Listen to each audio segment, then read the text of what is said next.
galère de pneus et la piste étroite et cassante de l'épisode précédent, nous vous retrouvons près de l'abri préhistorique pour la suite du road trip en direction du delta de l'Èbre.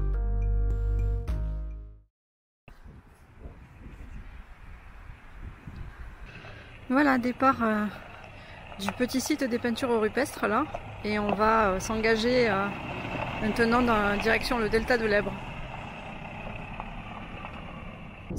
C'est super beau là. Oh ouais, tu vois, t'avais le petit sentier qui montait jusque là. On le voit. Le sentier pédestre. Ouais. Et en partant du parking, hein. Oui. Tu pouvais monter jusque là, mais il fallait 1h30 pour monter jusqu'à là-haut. Ah, mais il faut qu'on revienne. Par contre, il disait que c'était dur quand même. Enfin, difficulté haute.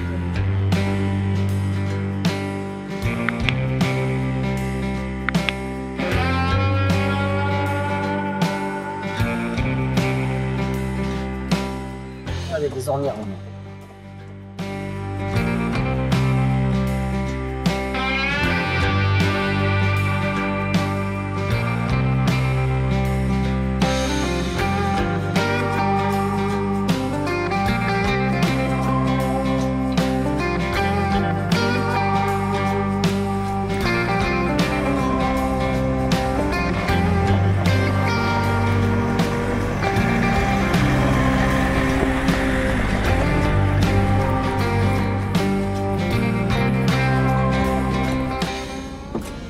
J'ai eu du mal à m'arrêter là peut-être.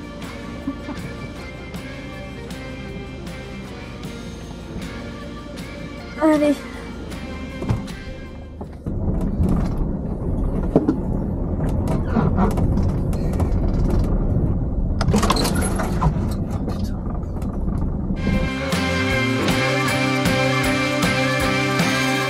Tu perds moins maintenant quand on entend le bruit des branches. Si, c'est toujours pareil, ça me rafraîchit pas.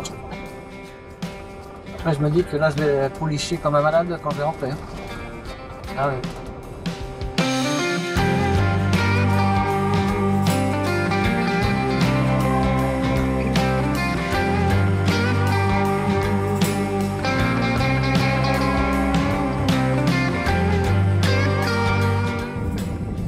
On a 5 km de piste comme ça.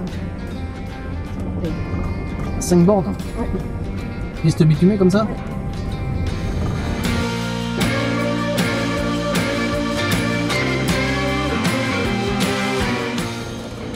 C'est pas beau ça. Et ça grammes pas.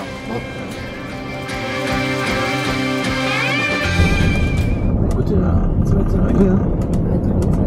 Putain, des trucs de gravel, hein. Putain, c'était joli hein. En plus, regarde, on va pouvoir mettre le look là, faire une belle photo avec le delta derrière. Je mets là. Je laisse là hein. Ouais. On va le couper. Par contre, on va prendre du vent là. Je pense.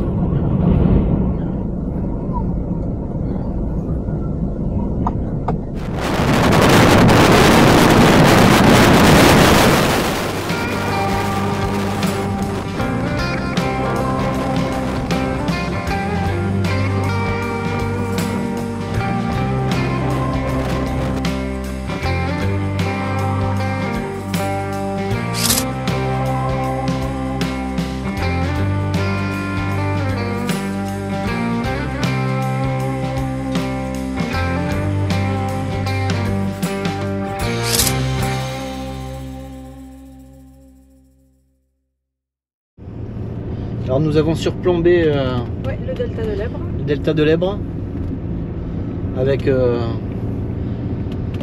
vent de dingue. Oui, j'arrivais pas à me tenir debout. Moi, j'essayais de monter sur un petit tas de cailloux là, pour avoir un point de vue différent. Et en fait, par deux fois, j'ai failli tomber en fait. Alors bon, c'est magnifique hein. Ouais, c'est très chouette. C'est vrai que là, ça fait partie des endroits waouh. Oui. Et là, nous, il faut qu'on aille à gauche. Allez, repiste. Repiste. Est-ce que c'est une belle piste? Pendant 300 mètres. Et non, ce ne sera pas une belle pista, nous nous retrouvons à nouveau secoués comme des pruniers. Sometimes we act like a fool, not aware we're troublemakers. Sometimes we try to be cool, not being givers, only takers. Alors l'Espagne quand même c'est extraordinaire hein, pour tous ceux qui aiment bivouaquer, tous ceux qui aiment sortir un peu des sentiers battus. Il y a pas mal de pistes hein, et ça permet vraiment de s'isoler dans des endroits plutôt sympas. Vraiment, nous l'Espagne on adore et on adhère. Hein. C'est tout, c'est un tout, hein. C'est aussi l'état d'esprit. Oui, des gens. Ce qu'on disait hier. Les gens ils sont du coin, vous êtes engagés sur des sentiers qui sont pas simples, ils connaissent le secteur et en fait ils s'arrangent pour croiser en fait et pas vous mettre en difficulté.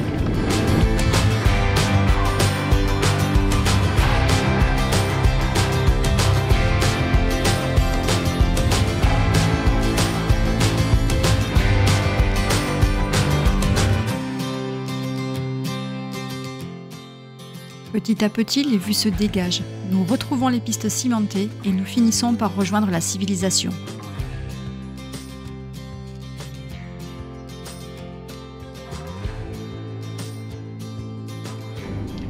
Ben voilà, nous avons fini les pistes. Nous sommes à Tortosa. Tortosa, ouais.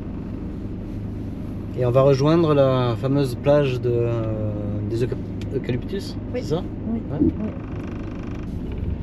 Bon, comme on n'en avait pas assez des pistes étroites, on s'est dit qu'on allait pimenter la fin du parcours avec un passage dans les ruelles de Tortosa.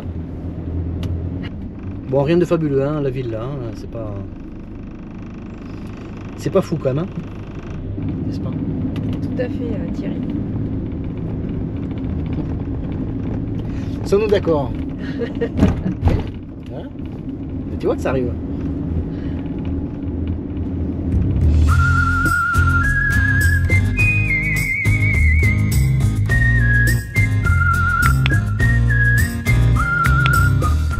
Voilà, là on roule en direction de la plage des Eucalyptus, hein, on est à une dizaine de kilomètres et là on chemine hein, à travers les rizières. C'est assez impressionnant, c'est ultra plat. Et tout inondé. Et tout inondé.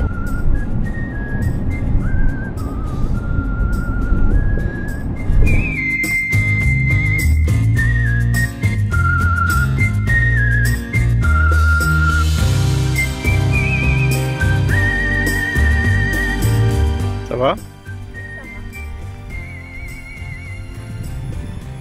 Pour être pire? Oui, on pourrait trop parler. Bon, bah ça on y sera bientôt.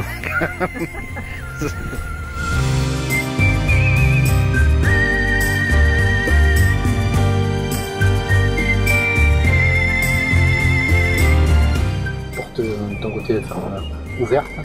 De mon côté? Ouais. Mais coulissante ouverte.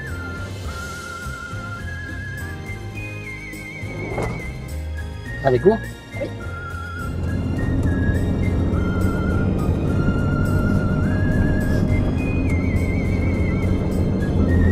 Bah, c'était un sympathique petit. Ouais, c'était chouette.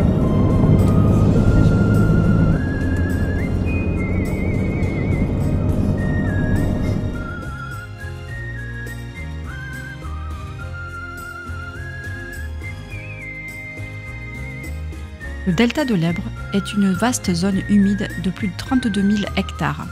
On y trouve plus de 800 espèces de plantes, dont les chèvrefeuilles et les eucalyptus qui ont donné leur nom à la plage. L'environnement est propice à la culture du riz. Environ 135 000 tonnes sont cultivées chaque année, ce qui place la région parmi les principaux producteurs au niveau national et européen. Ah, c'est joli. Ah oui. Joli pont. Au-dessus de l'Èbre.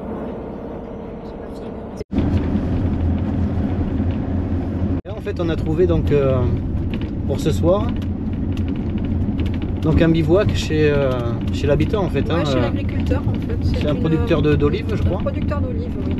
Sur certaines, sur l'application, j'ai vu que certains demandaient un prix en fait pour le stationnement. Lui, c'est gratuit.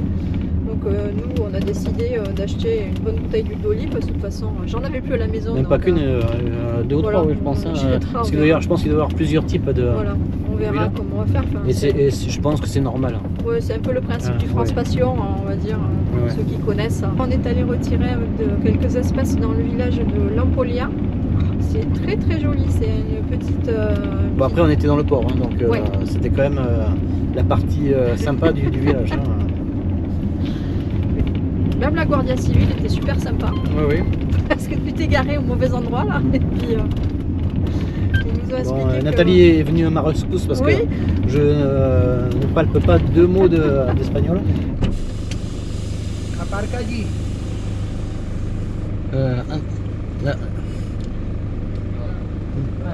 Hola. Aparcando aquí un momento porque tenemos que cerrar esta calle. Ah, d'accord. Muchas gracias. Tu peux te garer un petit peu plus loin, là, juste devant leur voiture parce qu'ils vont devoir fermer la rue. Ah, ça marche. Ouais. C'est-à-dire que quand je les ai vus s'approcher du fourgon et puis que Laurent il baissait la vitre, je me suis dit oula, je crois que je vais y aller. SOS. SOS, ouais. Parce que là, il fallait pas te laisser tout seul.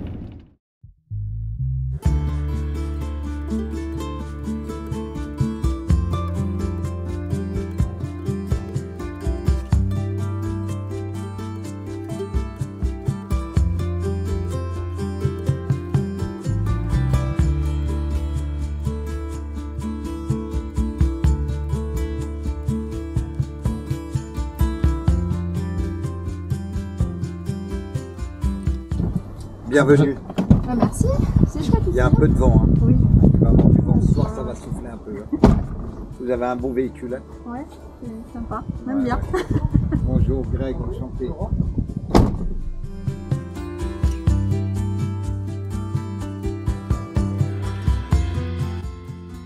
Nous avons passé une nuit venteuse au milieu des oliviers. Mais quel plaisir au réveil de se promener parmi ces arbres, pour certains âgés de plus de 800 ans.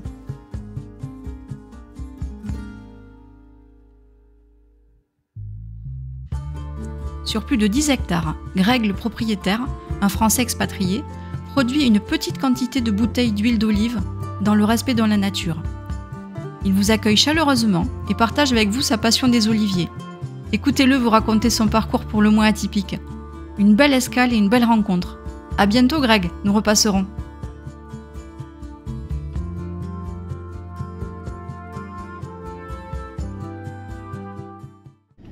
Bon ben voilà, on vient de partir de chez Greg. De chez Greg, ouais.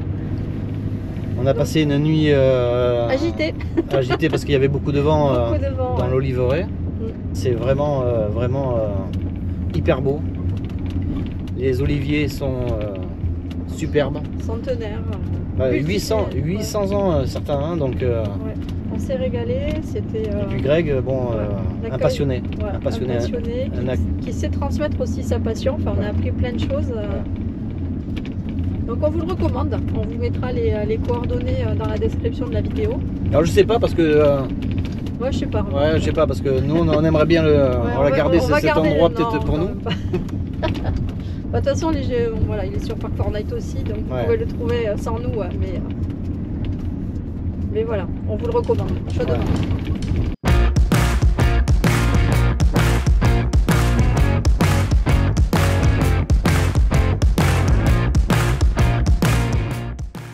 Sur le chemin du retour, on teste notre nouvelle caméra, l'Insta360 Go 3, avec pour le moment des résultats plutôt mitigés. On fera mieux dans la prochaine vidéo.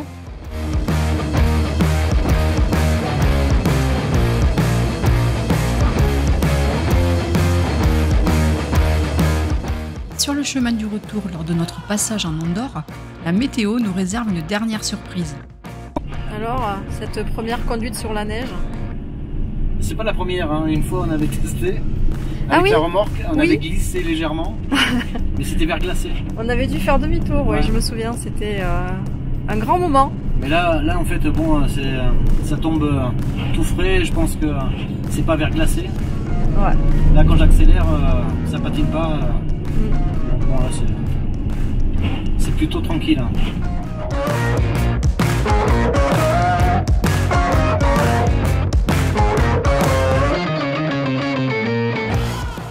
Voilà, c'est sur ce col enneigé que se termine ce dernier Baroud.